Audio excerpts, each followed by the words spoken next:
and we'll walk this journey together to liberate this country. And we shall make whatever sacrifices necessary to make sure that William Ruto is a one-term president. People have short memories. President William Ruto has a very short memory. This team here, we sat with him in my house and we assured him that he'll be president and we will do whatever it takes to make sure he is president. And we worked very hard. And we took him to State House. And when he reached there, he put aside everything we had agreed on how we need Kenya to be. We had 47 economic charters with each and every county agreeing on the economic interventions that will be required for each county. He put them aside. We had agreed on the payment of pending bills for our business community to bring money into circulation. He put that one aside. We had agreed on the bottom-up economic model of putting money into people's pocket. The minute he reached State House, he changed course. He got a small team of economic advisors and came up with a very brutal program of removing whatever little money was in people's pocket from their pockets. Along the way, I could not agree with him. I couldn't agree with him because I'm a very principled person. And I told him, boss, we have lost focus. This is what we told the people of Kenya. We had assured the people of Kenya that we will never carry out evictions and demolitions that are inhuman. And when he made a decision to evict people from Nairobi River along the line, and the Nairobi River Commission was in my office and he asked me to lead that program, I told him I can't do it because it's against my principle. And he said, you must do it. When we had the Finance Bill 2024, I was a lone voice in cabinet telling him, listening to the people of Kenya, they will not accept this finance bill.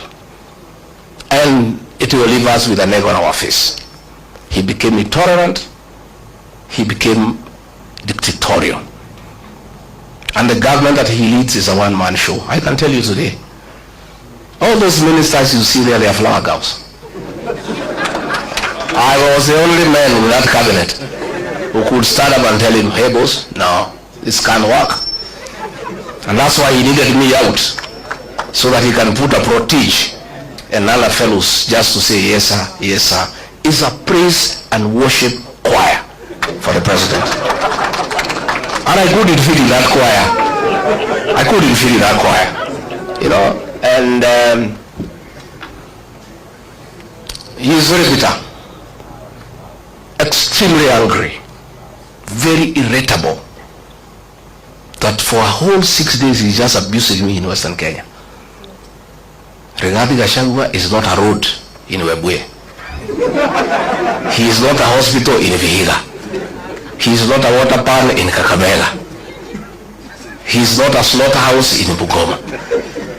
President of the Republic of Kenya has gone to Western for 6 days. Just talking about Gachagua, occasionally Kalonzo Musyoka, because he's bitter that his voting bloc, the one that made him president, the Mount Kenya bloc, is gone and gone and gone forever. And I told him, it is his own undoing. I told him, don't touch the mountain. See the Bible. You read the Exodus. I told him, don't. Many times. But it's because he has some young MPs he moves around with. Young boys who are born in towns and brought up with Serelak. They don't know the community. So they tell him, no, it's okay, no problem. Mulima ni yako, wewe ulikuja huko mwenyewe. Hawa watu ni wako, hata ukitoa huyu weke huyu hakuna shida. Namwambia mimi ni mzee. Hawa watu bila wajua. These fellows on the mountain, they hate betrayal and they hate deception. Because of what Mzungu did to them, they hate betrayal. And you yourself, President William Ruto, you are a beneficiary of my community's distaste for betrayal. When they decided that Uhuru Kenyatta has betrayed you, they turned against Uhuru for betraying you in their view and voted for you. And you are not one of them. They hated one of their own to support you, and you are not one of their own. If you betray one of their own, you will tell me the story. Today, as we speak, his messages of condolences are unwelcome in the mountain. And you know that's the lowest it can go. You know, funerals are very solemn. In my community where I come from, even if it is suspected you had a hand in the death of the person being buried, people still allow you to come and even give condolences. When the people say they cannot listen to your condolence, you know it's over. The other day we were in Embu, and they are trying to blame Justin Muturi Bidan because the people rejected his condolence message. The president wrote him abusive messages the whole night, threatening to sack him.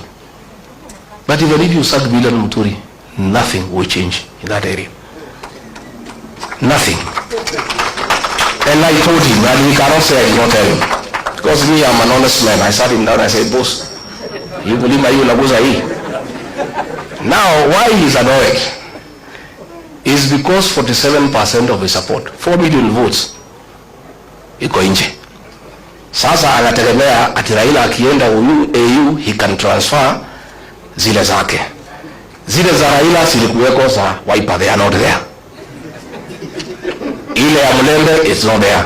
Hii ya Kisii is not there. Huyu jamaa amekwama. Amekwama. And I can tell you, because I know he is cornered. Kazi yetu rahisi sana is to stay together and unite our people. Mimi naomba jamii ya Mlembe, amekuja huko anaita mimi mkabila.